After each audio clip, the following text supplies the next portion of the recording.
ඔන්න ඉතින් අද සාදරයෙන් සහ ආදරයෙන් පිළිගන්නවා මගේ YouTube channel එකට. ඉතින් අද වීඩියෝ එකෙන් ඔයාලට මම කතා කරන්න යන්නේ මම කොහොමද ඉංග්‍රීසි භාෂාව ප්‍රගුණ කරගත්තේ කියලා. පටන් ගන්න කලින් ඔයාලව දැනුවත් කරන්න ඕන දෙයක් තමයි මොනවා ඉගෙන ගත්තත් කොයි විදිය දැනුමක් තිබ්බත් කොච්චර හොඳ හැකියාවල් තිබ්බත් ඉංග්‍රීසි භාෂාව කියන දේ හැම කෙනෙක්ම අනිවාර්යෙන් හසුරවන්න ඉගෙන ගන්න ඕනෙමයි. නැත්තම් ඉතින් කොච්චර හැකියාවල් තිබ්බත් දැනුමක් තිබ්බත් ඔයා ඔය කරන දෙයින් ඔයා ඔය ඉගෙන ගන්න දෙයින් නැත්තම් ඔයා රැකියාව කරන ෆීල්ඩ් එකේ නෝ කොච්චර දක්ෂ වුණත් ඉංග්‍රීසි නැත්තම් ඉංග්‍රීසියෙන් ඔයාට sannivedanaya කරන්න බැයි නම් ඔයාට කමියුනිකේට් කරගන්න බැයි නම් කොච්චර හැකියාවල් තිබ්බත් සමහර වෙලාවට ඔයා පස්සට යන්න ඉඩ තියෙනවා. සමහර වෙලාවට අනිත් අය කැපී පේන්න ඉඩ තියෙනවා. ඉතින් ඉංග්‍රීසි තිබ්බා කියලා කියන්නේ ලොකු කොන්ෆිඩන්ස් එකක් අපේ හිතට එනවා. ඒත් එක්කම අපිට අලුත් opportunities එනවා. අලුත් අවස්ථා දොරටු විවර වෙන අවස්ථාවලුත් තියෙනවා. අපි බය නැතුව කොන්ෆිඩන්ස් එකකින් ඕනෑම චැලෙන්ජ් එකකට අධ්‍යාපන වශයෙන් හෝ වේවා රැකියා පැත්තෙන් හෝ වේවා ඉංග්‍රීසි හරියට තියෙනවා නම් අපි බය නැතුව මේ දේවල් වලට මුහුණ දෙන්න සූදානම්. ඉංග්‍රීසි කියලා කියන්නේ ඔයා ඉගෙන ගන්න අනිත් දේවල් වගේ මුල් තැනක් දීලා ඉගෙන ගන්න ඕන භාෂාවක්. ඉතින් අද තත්ත්වෙත් එක්ක අපේ රටේ වැඩ කරත් ඉංග්‍රීසි කියන දේ ඉතාම තදින් බලන දෙයක් සහ අනිවාර්යයෙන්ම මේ හැකියාව ඔයාලා හැමෝටම තිබිය යුතු දෙයක්. මතක් කරන්න ඕනේ තව විශේෂ දෙයක් තමයි අනිත් අය හිනාවේ අනිත් අය මොනවා හරි කියයි කියලා ඔයා ඉංග්‍රීසි ඉගෙන ගන්න පැකිලෙන්න එපා. වැරදෙයි ලැජ්ජයි කියලා හිතනවා නම් ඔයා හොඳට මතක තියාගන්න ඉංග්‍රීසි කියලා කියන්නේ අපේ රටේ භාෂාවක් නෙමෙයි. ඉතින් වැරදි හරි කතා කරනවා කියලා කියන්නේ ඊටාම ලොකු දෙයක්, ලොකු හැකියාවක්. ඔයා මේ ගැන සතුටු වෙන්න ඕනේ. ලැජ්ජ වෙනවා නම් ලැජ්ජ වෙන්න ඕනේ. සිංහල හරියට කතා කරගන්න බැයි නම් පමණයි. සිංහල කියන්නේ අපේ රටේ භාෂාව. අපේ රටේ භාෂාව හරියට හසුරව ගන්න බැරි නම් තමයි ඔයා ලැජ්ජ විය යුත්තේ. ඉතින් ඉංග්‍රීසි කියන්නේ වෙන රටක භාෂාවක්. මේ භාෂාව වැරදියට කතා කරන්න හරියට කතා කරන්න ඔයා ලැජ්ජ වෙන්න ඕනේ නෑ. අනිත් අය hina වෙනවා නම් hina වෙන්නේ එයාලගේ බොළඳකම හින්දා එයාලට මේ ගැන හරියට තේරුමක් නැති හින්දා පමණයි.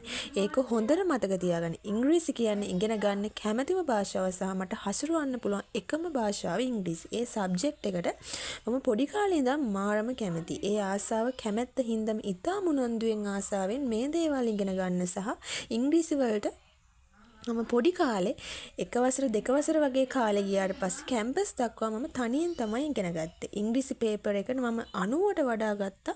කවදාවත් මේක අඩු වෙලා නැහැ. ඉතින් මම ඔයාලට හරියට කියන්න මම කොහොමද ඉංග්‍රීසි ආසාවෙන් ඉගෙන ගත්තේ කියලා.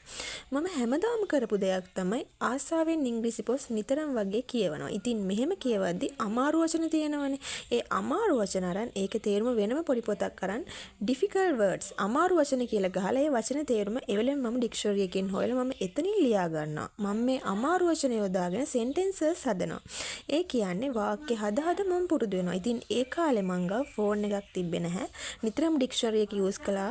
ඊට පස්සේ ෆෝන් එකක් හම්බුනාට පස්සේ පොත් කියවද්දී අමාරු වචනයක් තියෙන හැම වෙලාවෙම මම ඒකේ මීනින් එක තේරුම Google search කරලා හොයගෙන මම පොතේ ලියා ගන්නවා. ඒ වගේම මම ඉංග්‍රීසි movies හරියට බැලුවා. මම ඉංග්‍රීසි movies බලද්දි movie එකට වඩා focus කරන්නේ එතන තියෙන දෙබස් වලට. කොහොමද කතා කරන්නේ? කොහොමද භාෂාව හසුරවන්නේ? මේ වාක්‍ය මේ දෙබස් මම ගොඩක් මගේ මනසට තදින් කාවද්ද ගත්තා. ඒත් එක්කම කරපු දෙයක් තව දෙයක් තමයි මේක නම් මම නිතරම කරපු දෙයක් තමයි තනියම කතා කරන්න පටන් ගත්තා.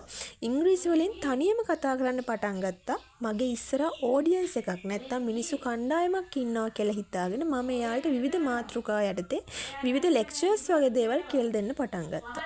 මේක මම කරන්න ගත්තේ සාමාන්‍යයෙන් 10 11 වගේ වසරවලදී. මම ඉතින් හැමදාම මගේ ඉස්සරහා ඔඩියන්ස් එකක් ඉන්නවා කියලා හිතන් ඉංග්‍රීසි වලින් කතා කරන්න පටන් ගත්තා. මම මේක ගොඩාක් ආසාවෙන් කරපු දෙයක්. ඉතින් මේක ඊටාම විශිෂ්ට ප්‍රතිඵල ගෙනත් දීපු එක්සර්සයිස් එකක්. කතා කරද්දී එන බය නැත්නම් පැකිලෙන ගතිය මම තනියෙන් කතා කරලා හුරු වෙලා නැති වුණා.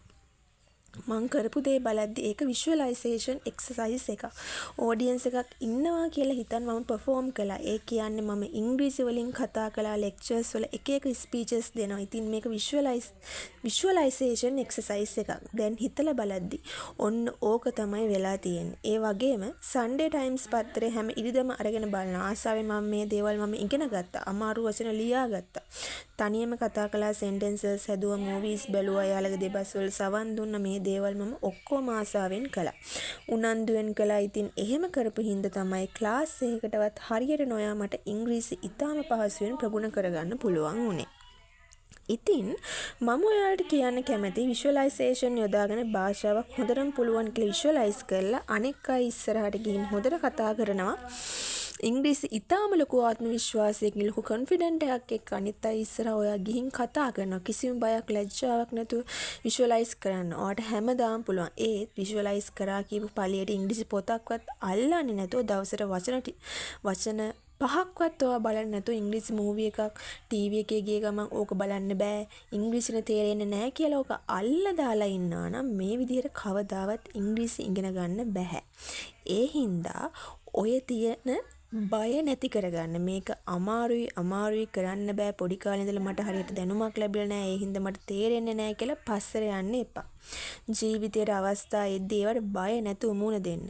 ඔයා දන්නේ නැති දෙයක් ඉගෙන ගන්න අනිවාර්යයෙන්ම මීට කලින් කරලා නැති දේවල් කරන්න ඕනේ. කලින් ඔයා ඉගෙන ගත්තේ නැතුව හිටියානම් අමාරුයි කියලා නිකන් හිටියානම් ඉංග්‍රීසි පොතක්වත් පෙරලලා බැලුවේ නැත්තම් දැන් කරන්න පටන් ගන්න. දවසට වචන 5ක්වත් ඉගෙන ගන්න බලන්න. මූවීස් බලන්න, සින්දු අහන්න, ඒ වගේ ලිරික්ස් බලන්න, ලිරික්ස් වල තියෙන තේරුම් බලන්න.